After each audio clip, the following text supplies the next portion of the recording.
Hey guys, how's it going? It's Charlie Marr. This video's finally out. It's been a very long-awaited video. I've made this video so many times because I kept wanting to make it more perfect and add more information and make it as educational as possible.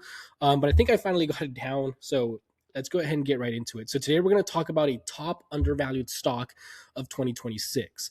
It's a deep value in the titanium dioxide cycle, trading at depressed multiples with asymmetrical upside potential. And I do want to let you guys know that I do own this stock, and at the moment, it's the only stock that I hold. I do plan to add maybe another two or three, four stocks to my portfolio, but at the moment, it's the only one that I've been buying. And I'll go ahead and go over it at the very end again. But I do currently have an average of 4.99. So I've been buying this stock since it was around $4, like low fours, up to like 5.30s, 5.20s, and that's where I got my average of 4.99. And I do plan to add as much as possible whenever I get the opportunity. So a quick overview. We're gonna go over a quick overview. We're gonna go a very easy, quick about me and about the company, about the titanium dioxide markets. We're gonna go over some very quick technicals because I'm not too crazy on technicals, but there is some bullish signs there. We're gonna go over their fundamentals, the pros and cons, the competition, the moat about it, the moat it has, catalyst and valuations, and a quick verdict. So this is a value pick. It is in the materials sector and it is in a cyclical recovery mode. So it's a very cyclical stock. The company is called Kronos Worldwide, ticker KRO. So its current market cap is around 670 million.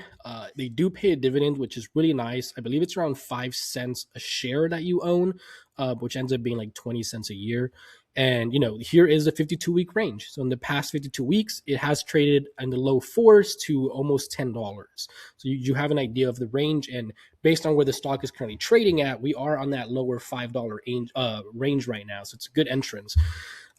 Anyway, so again, my name is Charlie Marr. If you don't know about me, I've been trading in the market for over 14 years since I was 17. I'm 31 right now. So it's been over 14 years. Before all this investing and day trading was a hype. I mean, none of this, all these gurus and all these videos, none of this existed. Robinhood didn't even exist. And everything was so old school and different back then. Anyways, the Robinhood back then used to be called like U Stock Trade. That's what my Robinhood back then, by the way, just to give you an idea how old, how long I've been investing in the market for. So what is Kronos Worldwide? Understanding the business and what they produce. Kronos Worldwide produces and markets titanium dioxide pigments, TiO2. That's just the way I'm going to say it. In Europe, North America, the Asia Pacific, and internationally. The company produces titanium dioxide in two crystalline forms, which is rutile and anatase. I don't know if I'm pronouncing those correct.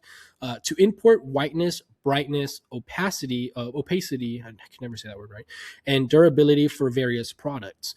It was founded in 1916 and it's currently headquarters in Dallas, Texas. It ships to thousands of customers across approximately 100 countries under the Kronos brand. And yeah, so that's pretty much it on that end. That's a quick overview of the company. So let's go ahead and dive deep more into like the titanium dioxide market. So understanding the titanium dioxide, the world's most important white pigment, and that is not an understatement. Titanium dioxide is one of the most ubiquitous inorganic white pigments globally, used wherever brightness, whiteness, coverage, and opacity is desired across paints, plastics, consumer goods, and specialty products. It has it has the highest refractive index of any commercial pigment, making it essentially irreplaceable, which is part of the moat that I'm going to be talking about further down the video. So where can you find titanium dioxide? Look around wherever you are right now. Look around. Chances are 20 to 30 products around you have titanium dioxide in them. It's what gives it that shine, some protection, some, everything that we just spoke about. So around 52% of the market you are going to find in paints and coatings. This is automotive, architecture, so like houses. Another 26% of that market, you'll find it in plastics and polymers, so packaging, consumer goods, and auto parts. About 8% of the market is going to be in paper and paperboard, so printings, decorative, and packaging. Cosmetics and personal care is about 5% of the market. This one is so crazy and like surprising to me that you find it in sunscreen, foundation, skincare, makeup. It's you see it a lot in makeup. I actually think it's crazy how this is only 5% of the market. Pharmaceuticals, that's on the lower end of 3% of the market. So on tablet coatings, capsules, and coloring, that is used very often, even though it's just 3% of the market. Ceramics and glass, 3% of the market. So tiles, glazes, glass fibers, all that good stuff. Food and packaging, so 2% of the market is whitening agents, packaging, and coatings. So yeah, we sometimes eat this stuff. Printing inks is 1% of the market. So offset, digital, and specialty inks. Here is a quick forecast of where the consensus is of where this, the global market size is going. So we do think this will go up to a $40 billion market cap. And this isn't just me. This is a bunch of analysts getting together. This is worldwide consensus. I believe it's like I remember it was 8 to 10% growth, something like that. I'll share it down the road. I think it's down there.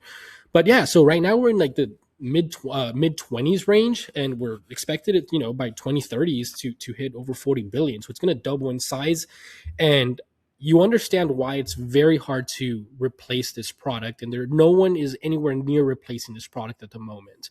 So again, that's where we're headed to, like that $40 billion forecast in the market. Again, we're going to go over some quick technicals, but I'm not too crazy about technicals. I do want to share them because there is a lot of bullish signals. So I think all you TA guys are going to love this. So we do have a triple bottom, which I will show you in the chart. And we are trading about above the EMA 50, which also is another bullish signal. And, it's overall very bullish. So let me show you real quick what I mean by the chart. So here's the chart. So this is what I meant by it's very cyclical. So it tends to trade very high, and then it'll kind of collapse, and then it'll run up a lot and then collapse, run up a lot, collapse, run up a lot, and collapse. And this is where we're trading at right now. We're around that $6.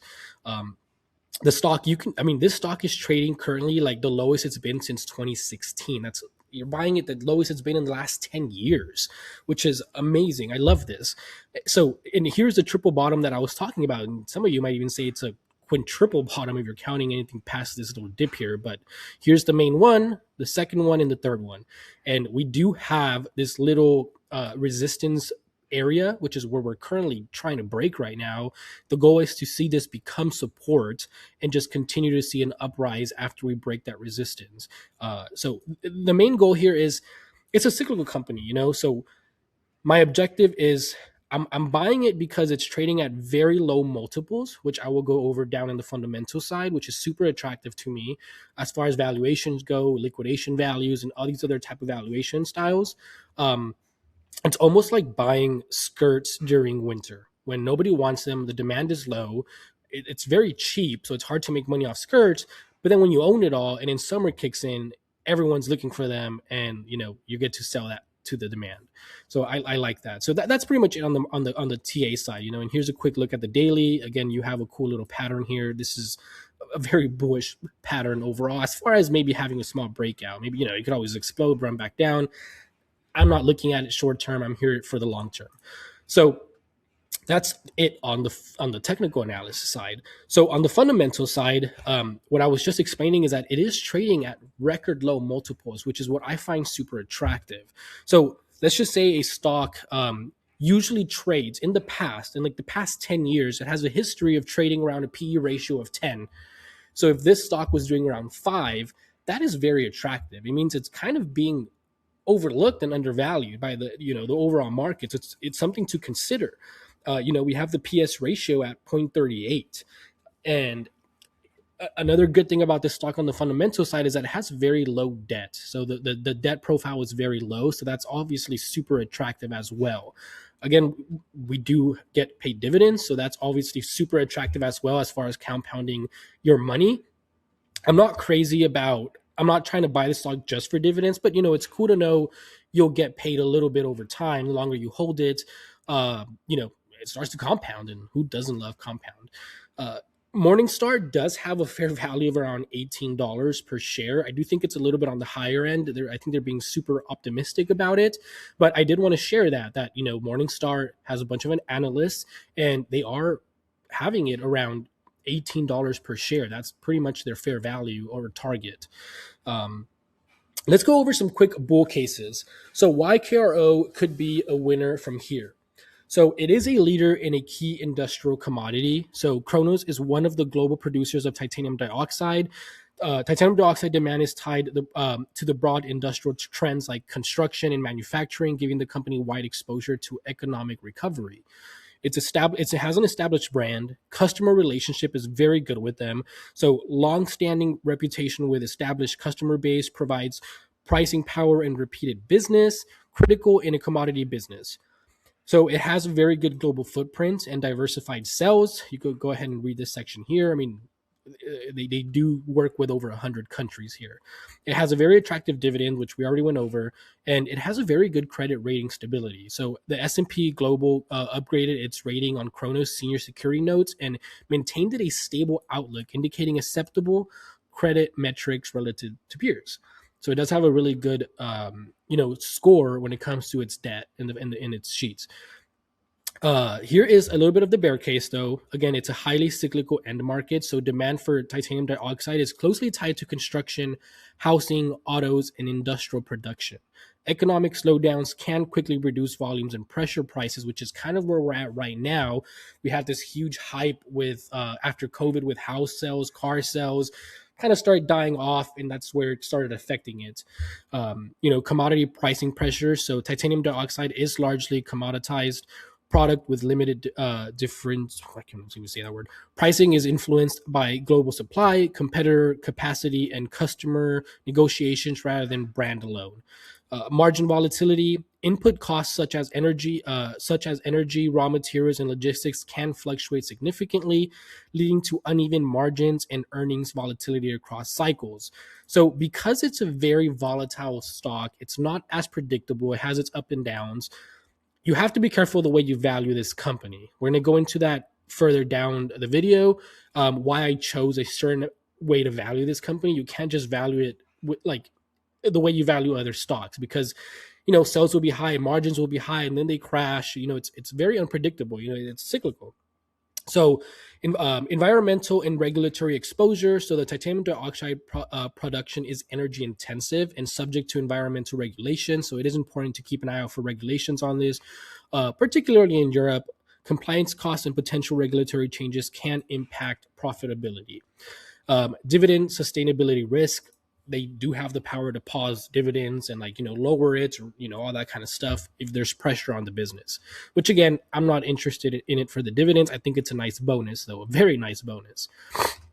So here is a little bit of the competitive landscape. So now we're on to the competition. The main competition I see out there, I would say it's Tronox. I don't even know how to pronounce that. I'm just going to call it Trox for the ticker. Trox. But I think it's Tronox. I don't know. And then you have CC Chemicals, Chemours. So the market cap, again, Kronos is around the $600 million market cap. Trox is over here almost at $1 billion market cap, and CC is well above $2 billion market cap. But look at this debt to equity ratio. So a lot of people ask me why I chose KRO over maybe TROX. TROX is rising, and I think they're both gonna move high when the good bullish cycle comes into them. But I do like how Kronos has a smaller market cap. I think when they both run up in that overall market, you're going to see a higher percentage gain on KRO. It's one of the major reasons why I prefer KRO over TROX. So, but anyways, going back to the debt to equity, I mean, it's on the lower end. I mean, it's under 1. It's at 0.78, while you have Trox at 2, which is not that great. I mean, that's a lot of debt. And then you have CC at 13, which is super high. The price to book, again, it is on the lower end. In this case, TROX is lower, but there's a lot of stuff in there that I would not count. And then CC is really high. EV to EBITDA, I absolutely love when these stocks trade at an EV to EBITDA under 15. It's a very bullish signal. It's very undervalued, overlooked. And we are under 10. So again, EV to EBITDA, it's under 10. The debt to equity is beating all the competition there. And again, I had already explained this, but it is a small cap, which I'm a huge fan of. When it comes to its competition, Kronos is very focused just on pure titanium dioxide pigments, while they're more on the vertical integration side with trucks, and they do like more chemicals and stuff. And then CC is very diversified, but it does have some titanium dioxide. And then you can read all these other ones here. Um, you know, I'm not going to go into all of them, but you can read those there real quick. So why Crow over competitors? So smaller cap, higher upside. Smaller producers can deliver relatively larger percentage gains in cyclical upswings, which I just mentioned.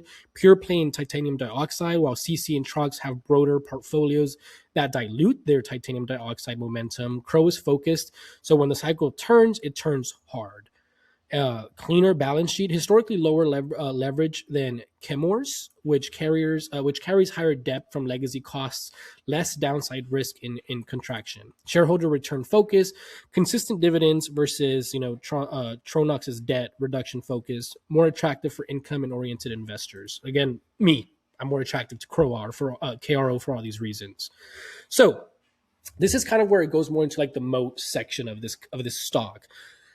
It is very hard to replace titanium dioxide. There have been many different companies and studies and people trying to replace it, but either it's not as strong, it's not as shiny, it doesn't look as great, and then when they do hit all those three, it's very expensive. So all their customers and the business to business customers, they rather just stick to titanium dioxide because not only is it cheaper, but it still looks the best. So it is very hard to replace it anytime soon. So it's not, if you ask me, has this company been around for the last 20, 30, 50 years? Yes. Do I think it's going to be around for the next 10, 20, 30 years? Yes. So if I have to become a very long holder, I have full faith that it will have its shine. So unmatched performance. Titanium dioxide delivers the highest refractive index of any commercial pigment. No other pigment matches its combination of whiteness, hiding power, and visual coverage at scale. So, like I said, they've tried, and either it becomes so expensive when they're very close and they still don't match it, or they're absolutely way off. So, and then cost economics favor titanium dioxide. So, alternatives either cost more, provide inferior opacity, or require significantly higher loading levels. This raises material and processing costs in the end product. Deeply entrenched in supply chains. So they already have a whole system going. They're not going to want to switch it anytime soon. Titanium dioxide is integrated into industrial standards worldwide. Customers design products around its properties, making it reformulation expensive and slow. So again, these are all the problems I've already spoken about. No viable alternative at scale. Candidates like zinc oxide and nanoparticles offer niche effects but lack broad performance, scalability, and cost efficiency, limited to specialty apps, not mass products. So again, they have a really good moat. I'm not saying the company itself has a moat, but just that titanium dioxide, which is Kronos' main focus, does have a moat within itself. So again, I find that very attractive. Any news and catalysts? So long-term tailwind, global titanium dioxide markets growth. So the market projection is to grow from the 20 billion in the mid 20s to up to the 30 to 40 billions, which we already kind of covered, which represents a 6 to 7 compound annual growth rate. Rising demand from architecture, coatings, plastics, automotive, and packaging. The way things stand right now, the moment there is a boom in the housing markets, in auto sales, a lot of buying and spending money, it's going to make the stock go up. The cool thing is you don't have to wait for that to happen. This stock tends to start picking up momentum before that occurs. So let's just say that in the next 3 years, there's going to be a boom in houses and in cars. Then usually 1 to 3 years before, Kronos starts to see that increase in the stock's price because people start, kind of getting ahead of themselves, which is something that I absolutely love about this company. Near term catalyst, price and demand stabilization. So titanium dioxide prices have been under pressure with a soft supply demand. Stabilization from supply tightening or improved construction demand could act as a catalyst if it materializes in 2026. Earnings watch, financial recovery signals. So you go ahead and read that. I'm not going to go into that too much. So now let's go ahead and get into where I'm coming up with this value. I value this stock anywhere between $12 to $15. I've done multiple valuation methods on this stock. One of them being like a deep value method, one of them being a very liquidation side value, um, price to earnings type of ratio. But I think the main one, because this company is so unpredictable and everything, is the EPV. So that is the best way to value this stock. But again, based on all the other valuation methods, I keep getting that range of $12 to $15, and you're going to see that here anyway with the EPV. So all EPV across the three scenarios. I went ahead and went over a conservative or bear case, a base case, and an optimistic case. So all scenarios use normalized EBET margins, current revenue base, and net debt of 300 million. Difference comes down to margin assumptions and risks, WACC. So in a very conservative way to value this stock using the EPV model, we're coming around $6 per share. The stock is currently around $6. So I really like how I have that cushion. So if I value this company incorrectly, if I did mistakes, and I lower all the numbers based on the intrinsic value I want to give it, it gives me around $6 per share. So I really like how I have that cushion. But the base case, we're already looking at $8 to $9, almost. We're at 843 here, and you can see all the little details here where all this numbers coming from. You want to get into it more into debt. And then on the very optimistic side, which is where I'm really standing, and I think it's very fair to be very optimistic with this company, you're coming up with almost $12 a share, 11.97 to be exact. And you can see again the difference here. So this is an EBIT margin of 5, EBIT, and then 6.3 and 8.3, which is very fair for it. What else? So that's kind of where all that is coming from. Implied PE ratio, again, we're talking about a 7 to 8 times. That's kind of where that's coming from. And then the implied EV to EBIT, again, 10 to 12, 10 to 11. So very fair. At the end of the day, we're looking at around almost $13 its asset value, and it's currently trading at around $6 as of this video. I think it was at six something. So again, that is, you're buying $1 for 50 cents, which is exactly what I like to do when I buy stocks and invest my money in stocks. I love buying $1 for 50 cents. I like how I have a little bit of a cushion. Worst push comes to shove, I feel very comfortable holding this stock. And its current EV to EBIT is technically it's a little bit higher than this is the EV to EBIT. I was thinking EV to EBITDA. Again, 5.3. EV to EBITDA is right under 10. So again, let's go over some breaking down the numbers. So the 6.3 normalized EBIT margin, which is the base case, is the 5-year average. I'm not cherry picking this. Kronos posted margins of 4 to 8% fairly consistently from 2019 to 2022, even up to 2026. Before the cycle turned negative in 2023 to 2024, the figure of 6.3 figure represents a realistic mid-cycle expectation. Mid-cycle. We're going here for the highest one, not peak. It's actually below the 2021-2022 margin levels, so this conservative is normalized context. The 8.7 WACC, I just like to call it WACC, uses a 4.5 risk-free rate, beta of 1, and 5.5 equity risk premium. All standard textbook inputs. The 10% cost of debt reflects KRO's speculative grade credit profile. S&P, we already spoke about that, which is resulting in an 8.7 discount rate. 8.7 discount rate is conservative enough that it's not juicing the result. If anything, it's slightly harsh for a company with 108 years of operating history and real assets. Again, this is the base case, which I'm very aiming for the optimistic side here. Here is the net debt. Again, 300 million range, 322.4 million net debt is a straightforward balance sheet figure. Total debt minus cash, subtracting it from enterprise EPV to get equity EPV is standard procedure. This is one of KRO's advantage over competitors like Chemours, the CCE company. The debt burden is manageable relative to mid-cycle earnings. The negative, not negative, the negative 26 paying for growth figure in base case is the kicker. It means the market isn't just pricing in zero growth, it's pricing KRO below its no growth earnings power. You're getting future titanium dioxide market growth of 6 to 7% compound annual growth rate to the 40 billion, market value that we've given it by 2030 is completely for free. The market is essentially saying the business will never earn normally again, which contradicts a century of operating history and irreplaceable products. Again, it's cyclical. So the way that people are seeing it right now, they just tend to flood out. They tend to leave it and run away as fast as possible because it's not as attractive. That's where us value investors come in, find it attractive, and buy it when nobody is paying attention. Buy stocks when everyone is leaving and is selling it to you, and then sell it to them when everybody wants it. And that's where we are going to make our money at.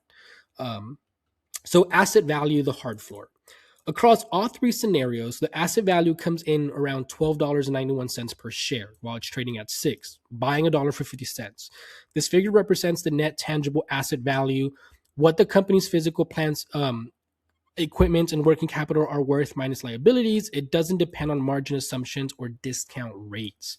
At $6.08, you're buying Kronos at less than half of its tangible asset value. That's your downside protection. Even in worst case liquidation scenario, the replacement cost of titanium dioxide manufacturing facilities in the US, Germany, Belgium, Canada, and Norway provide substantial support well above current stock price. So again, it's going back to that cushion. I feel very comfortable. If I absolutely messed everything up, my money's fairly protected here, and I will break even, take a small gain, or just a very small loss that I could manage. This is where my $12 a share target begins. It's not a guess. It's the asset value floor that the market is completely ignoring. And again, this doesn't even go back to the other ratios that I did. This is just me sharing the one that I think is best to show you guys. But I went over all the other multiples, liquidation, the deep value. I have another like proprietary method that I don't like to share with people. They're all giving me $12 to $15 range. And the crazy thing is that I wouldn't even be surprised if this stock runs over 20. The same way a stock tends to be very undervalued, let's just say a stock should be trading at 10. The whole reason it goes to $5, it's undervalued, no one's paying attention. The opposite happens. So just because it's valued 10 doesn't mean it could stop there. It can hit that $10 mark and then becomes overvalued, which is where you could see it going up to $20 per share. I would not be surprised to see this stock trading at $20. I wouldn't even be like, wow, I'm completely shocked. No. I would be like, honestly, I kind of expected that, even though that's not necessarily what I'm aiming for. Just because if I'm aiming for that $12 to $15 range, that is more or less where I would like to sell it. I would have to reassess the stock at the time, see if I could continue see it rising, but it's cyclical, so I might want to hit the bucket. So anyways, here is a very quick sensitivity analysis, how EPV per share changes with margin and the WACC assumption, which is the current price of 608. Technically it's, no, yeah, that's the price. It's because it's kind of fluctuating since I've been making this video a lot, but it's around $6. So if you want to go ahead and look at this, here's all that data. I went ahead and made all this for you guys so you guys could, see the different numbers. And again, you can do this yourself in FinDaddy. So if you go to FinDaddy and you scroll over down to the valuation side here, and here's a lot of the different methods of valuing a company that I use. You can go here to the EPV and you can mess with all this. So here's a very optimistic range. Here's the base case. Here's a conservative. You can go ahead and change all these numbers to your liking. You even have an advanced option here if you want to go even crazier with it. And you're able to come up with the numbers that I did based on your own analysis. And you will be able to see the full sensitivity analysis here with all the different options. You'll see your key takeaways. You'll see your bearish points. If you don't know what formula and how this formula works, it is right here for you. So FinDaddy shows you exactly how this formula works, how to use the EPV model. So just literally you can read all this and you'll know exactly how to control and move the numbers to your liking, or if the numbers that are currently being showed, the default based on its history, are reasonable. So again, this is super informative. And of course, you have your AI, You have your AI analysis as well. So you can go ahead and chat with the expert of AI here and, just look over everything here. So let's go back here. Connecting the dots where my $12 to $15 come from. My target isn't pulled from thin air. It's supported by multiple independent data points coverages on the same range. Asset value is around $12.91. Let's just round down to $12, even be more pessimistic. Optimistic EPV, you have that 11.97. Sensitive 8.3 margin with the 6.7 WAC, you're at $15 a share. Morningstar's over here valuing at $18. All these high numbers. And I think even the worst case numbers I was getting, like when I was like really punishing the company, I was at that $8 range, which actually I think I just even showed you a quick example of that here on the conservative side, 741. So the $12 floor is anchored by the asset value 12.91 and the optimistic EPV 11.97, two completely independent methodologies arriving at a nearly the same number, the ceiling being $15 a share, is what EPV products when margins normalize towards the higher end of their historical range with slightly better discount rates, and Morningstar's $18 per share value suggests my range is actually pretty conservative. So that's kind of cool. So the key takeaway here is even the conservative scenario, 592, shows KRO is roughly fairly valued today. The base and optimistic case show 39 to 97% upside or higher. The asset value says you're buying pretty much $12 of tangible stuff for $6.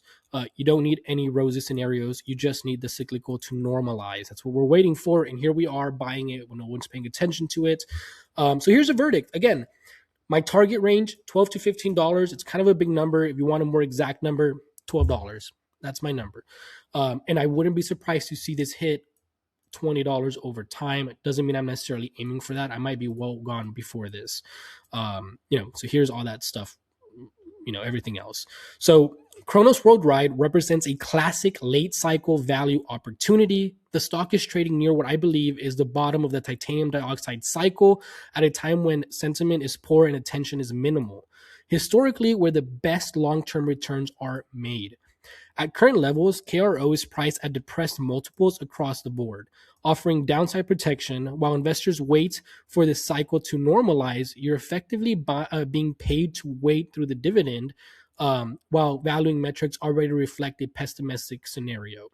As demand stabilizes, titanium dioxide cycle turns a move back towards the $12 to $15 is very reasonable, and over time would not surprise me to see it go closer to $20. That kind of upside is supported by operating leverage, mean reversion, and the stock's smaller market cap, which can amplify gains when sentiment shifts. This is not a momentum trade. It's patient, contrarian value play. When capital rotates back into materials and industrials, KRO is positioned to benefit disproportionately due to how far expectations have already been reset. So low expectations, low valuation, cyclical leverage, and asymmetric upside, exactly the kind of set of value investors look for when the market isn't paying attention. This is where I shine. This is where, I only own this stock right now. And if I add other ones, they might just be like anywhere from 2 to 3 other stocks. But I think KRO is going to be my main focus right now and where I'm going to be just focused on. So yeah, that is pretty much everything. And I guess the last thing I want to say is that they're not even diluting shareholders, which I didn't even bring that up. So here it is, shares outstanding. All this, by the way, this is with FinDaddy. Practically no share dilution. If anything, they bought back shares. They've been buying back shares, so that actually even helps us, the company, even more. That's another attractive point. So I just shared everything with you guys. I shared about the company. I shared my average with that 4.99, where I think the stock is headed, very quick and fast TA side. We went deeper into the fundamental sides, the mode sides, and all that good stuff. So yeah, I guess we'll see how the stock does. And, real quick, everything, a lot of these numbers and a lot of this data, I was able to grab from FinDaddy. So FinDaddy.AI is a very great place to kind of look into stocks and everything. Actually, let me go back. So I'm not going to get into it too deep, but if you do want to sign up for FinDaddy for premium, you get access to all the AIs and everything. So You get access to stock screeners, live charts, valuation tools, and more. That is FinDaddy.AI. And if you want to get 20% off, the first 10 people to use this code will get 20% off FinDaddy.AI. And the code is KRO 26F. So the ticker 2026, so 26, and then F for FinDaddy. And again, I invite you guys to join the Investors Club. So it's one thing to get FinDaddy for the tool, and for you to do your own valuation and stock research. It's another thing to join the community of value investors, where I do share alerts and I share a lot of tips, educate you guys in the way how I turned a small amount of money into a lot, and pretty much all the good stuff. The cool thing is, if you do join the Charlie Marr community, you get access to FinDaddy. So either one, you just want the tool and the analysis and everything, just join FinDaddy. Here's a 20% discount. If you do want to join the Investors Club, you get access for free to FinDaddy. So, and it's another step up. And here is a 25% discount. Let me go and zoom in there. So again, the first 10 to use this code will get 25% off the Value Investors Club.